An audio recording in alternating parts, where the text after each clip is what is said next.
उडेरो लाल station लॻ ॻोठ मोहम्मद अबड़ा में मशहूर रूहानी शख्सियत तहरीक इत्तबा रसूल पाकिस्तान जे बानी पीर तरीक़त करामत अली रज़ा की नक्शबंदी जी सदारत हेठ महफ़िल मीलाद मुनक़िद कई वई, जंहिंमें बलूचिस्तान जे मशहूर नात ख़्वान इनायतुल्लाह क़ादरी हाफ़िज़ असलम मुघियो ऐं ॿियनि नातूं पढ़ी हाज़रीन खे झुमाए छॾियो।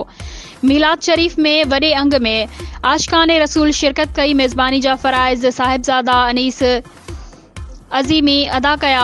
मीलाद शरीफ़ जो इंतज़ाम समाजी रहनुमा डॉक्टर शौकत राजपूत पारां कयो वियो हो। मीलाद शरीफ़ में पीर तरीक़त करामत अली रज़ा की नक्शबंदी पंहिंजे ख़िताब में चयो त अल्लाह जे नेक बाननि हमेशा अमन प्यार ऐं मोहब्बत जो दर्स ॾिनो आहे। पंहिंजे अमल ऐं किरदार ज़रिए उम्मत मुस्लिमा बेदार पैदा कई आहे। दुनिया ऐं आख़िरत जी भलाई अल्लाह ऐं उन जे रसूल सल्लल्लाहु अलैहि वसल्लम जी पैरवी करण में आहे। उन मौक़े ते मुल्क पाकिस्तान जी तरक़ी लाइ ख़ुसूसी दुआ पिणु घुरी वई।